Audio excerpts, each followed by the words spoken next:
বড় বড় আলেম সব মানুষদেরকে তিলে তিলে তারা কারাগারে হত্যা করেছে।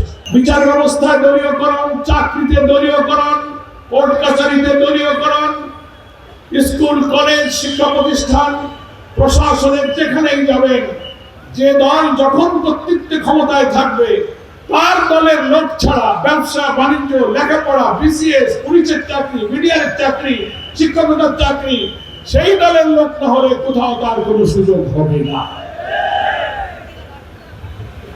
ন্যায় বিচার ছিল না।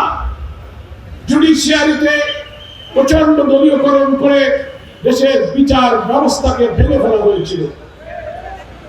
মানুষ খুন করবে, একটা দুইটা পাঁচটা সাতটা খুন, নারী ধর্ষণ, চাঁদাবাজি, মাদক, যদি সে সরকারের ক্ষমতাসীন দলের কোনো লোক হয় তাকে গ্রেফতার করা হবে না, সে মুখ ফুলে ঘুরে বেড়াবে। যদি কোনো কারণে পুলিশ ধরে ফেলে 3 দিন 4 দিন পর কোর্ট থেকে তার জামিন হয়ে যাবে। নাকি বলেন? বিদেশ থেকে দেশে রেমিটেন্সের টাকা আসে নিরাপদে, তাই আজই আপনার আপনজনকে বলে রাখুন রেমিটেন্সের টাকা যেন শুধু নগদেই পাঠায়। কিন্তু যারা কোনো অপরাধ করে নাই, লোক মানুষ, কোনো অভিযোগ নাই, জীবনে হারাম খায় নাই, মিথ্যা বলে নাই, চুরি করে নাই, চাঁদাবাজি করে নাই, এই সব সৎ লোকদেরকে শুধুমাত্র রাজনৈতিক উদ্দেশ্যে পলিটিক্যাল ব্যাড ইন্টেনশনে গ্রেফতার করে বছরের পর বছর কারাগারে আটকে রাখা হয়েছে। তাদের জামিন দেবে না। কোন ম্যাজিস্ট্রেট বিচারক যদি বিবেচনা করে জামিন দেয়, চট করে হাইকোর্ট গিয়ে এসে জামিন স্টে করে দেয়। তাহলে কি হলো? বিচার ব্যবস্থার উপরে রাজনৈতিক কর্তৃত্ববাদী সরকাররা হস্তক্ষেপ করেছিল। প্রিয় ফরিদগঞ্জবাসী, আমি সংক্ষেপে বলতে চাই, আরো কয়েকটা মিটিং আছে। দুর্নীতি, দলীয়করণ,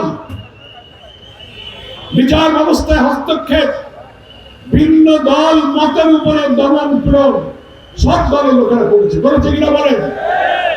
তার দল যদি না করা হয়, প্রত্যেকের উপরে তার মিটিং এ বাধা দেবে, তার অফিস ভাঙবে, মিটিংয়ে লাঠিচার্জ করবে, গ্রেফতার করবে, অনুমতি দেবে না, ক্রস ফায়ার, রিমান্ড, আয়নাঘর, এই করে করে দেশের শ্রেষ্ঠ বড় বড় আলেম সব মানুষদেরকে তিলে তিলে তারা কারাগারে হত্যা করেছে। বড় বড় বরেণ্য আলেমদেরকে বৃদ্ধ বয়সে কারাগারে ফাঁসিতে ঝুলিয়ে হত্যা করা হয়েছে।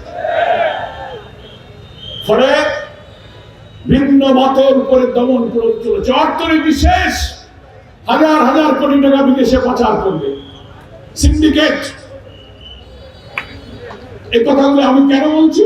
এই জন্য বলেছি যে শুরুতেই আমি কথা বলেছি যে 3টি দল জনগণের শান্তি কল্যাণের জন্য রাষ্ট্রের দায়িত্ব নিয়েছেন, তারা 3টি দলই এই রাষ্ট্রের সুখ সমৃদ্ধির উদ্দেশ্যে দায়িত্ব পালনে নির্মমভাবে, নিষ্ঠুরভাবে, ঘৃণ্যভাবে, লজ্জাজনকভাবে ব্যর্থতার পরিচয় দিয়েছে।